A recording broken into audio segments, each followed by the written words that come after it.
next subtopic that is going to be discussed under ecology is greenhouse effect. Actually, we can relate this subtopic with the previous part in nutrient cycle. So remember that students need to be familiarized with carbon cycles. So actually, greenhouse effect and carbon cycles is related to this area because carbon dioxide is actually, or carbon in gaseous form is actually a part, or is actually considered as a greenhouse gas. So this topic is basically discussing how greenhouse gases is affecting the climate, or how the atmosphere is being heated up. So it's pretty much self-explanatory because basically students can work their way around this since they have been informed previously of what climate change is and what are the factors that are affecting climate change. So this area is pretty much self-explanatory. So we just need to discuss the carbon cycle diagram and how the processes within the carbon cycle diagram is actually converting the gaseous carbon, or the carbon dioxide that is present from the atmosphere, into a different form. Okay, so processes such as photosynthesis, wherein plants are able to convert carbon dioxide into glucose, which can be used by plants as an energy source, and food or energy, organic matter that can be used by organisms in the ecosystem. So we have photosynthesis,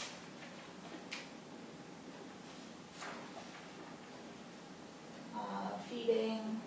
Of course, through feeding, this is when consumers or animals eat the producers or the plant. So in that case, there is a transfer of carbon in the form of glucose from the producers going towards the consumers. So feeding. So whenever the plants or the animals are actually undergoing respiration, okay, they're also releasing carbon dioxide in the atmosphere back. Okay, so we have to include the phenomenon or the event whenever the living organisms undergo death. So therefore, the available carbon or the available organic matter that is present in their bodies are actually being transformed or converted into a different form, being broken down by decomposers. So in this case, you have to indicate the role of decomposers here. Okay, so we have we also have, of course, the use of fossil fuels. So whenever plants or animals has been fossilized, okay, since they store carbon, okay, the stored carbon can undergo combustion. So in that case, the fossil fuels that has been stored and formed can be returned back to the atmosphere through combustion or through burning. Okay, so after explaining the carbon cycle diagram, we have to explain the correlation of the carbon dioxide that is present in the atmosphere to the greenhouse effect itself.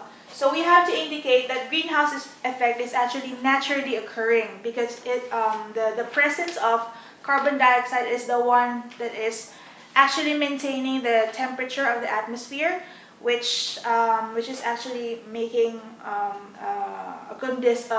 providing a conducive temperature for all living organisms here on Earth. So greenhouse effect is actually natural. It's a natural thing, but it makes a negative impact because of an increased carbon dioxide accumulation in the atmosphere because of certain activities such as the use of excessive usage of fossil fuels, the exhaust the exhaust that is being released by vehicles, all things such as that. So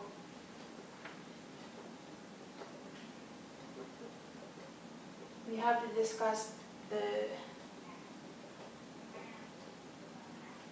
amount of carbon dioxide being produced towards greenhouse effect.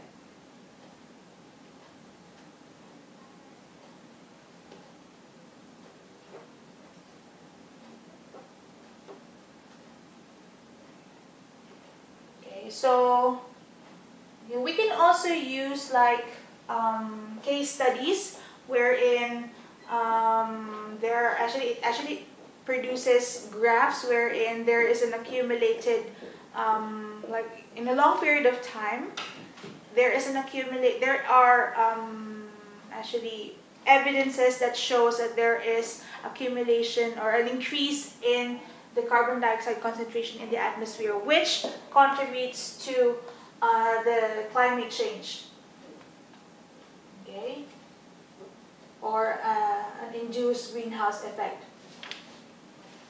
Okay, so right after this area, we have to discuss about precautionary principle.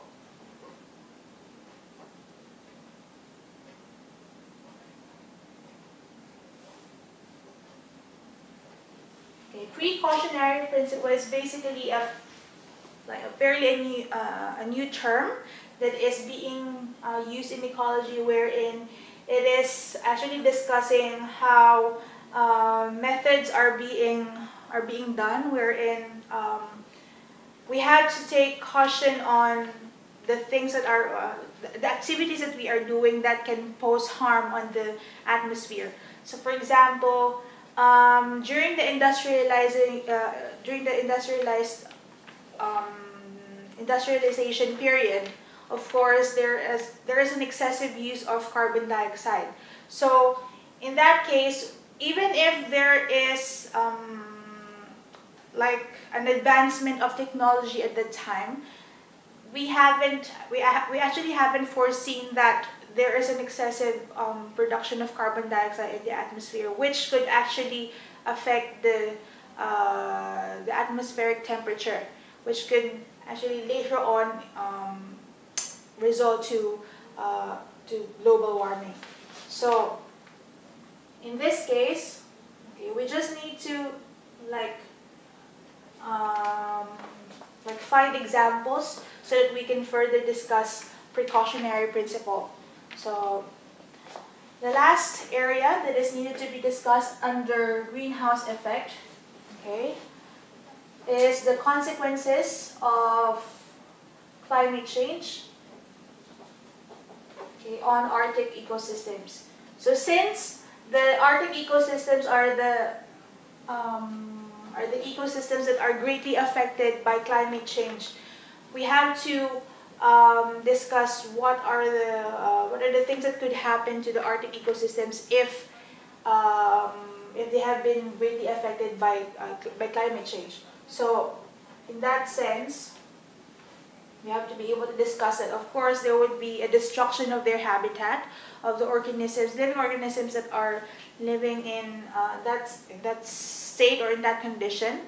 Of course, if the polar caps or if the glaciers are being melted or is actually melting because of climate change, then there is an increase of water levels, which can result to flooding. So there are several consequences, there are several events that can happen because of this. So we just need to discuss them point by point so that students will be able to see, will be able to understand and see their effect.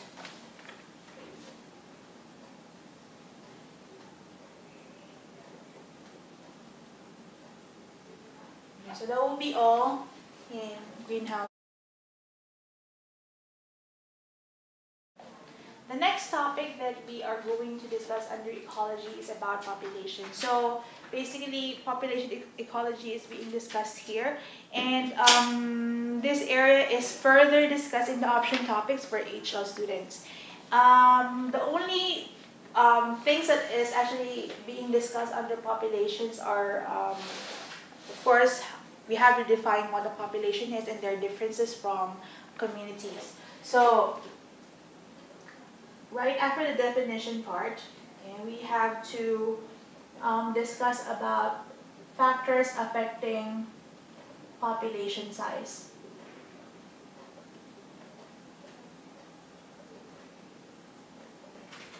Okay, since there are different factors that is affecting population size, we have to take note on how they're affecting the population size. For example, natality. Okay, natality. This is the number of births that is actually being produced or that is being given in a specific number of population. So in this case, natality is a factor that increases the population size. On the other hand, there is another factor such as mortality. Mortality is the number of deaths that is present in a specific number of a population. So, on the other hand, mortality is a factor that decreases population size. There are different factors that is affecting population size. We just need to relate them on how they are occurring in real life. If the students would be like taking like economics classes or business classes, we can also relate to like simple terms in in their subject matter, in their respective subject matter. So we have to discuss about natality, mortality.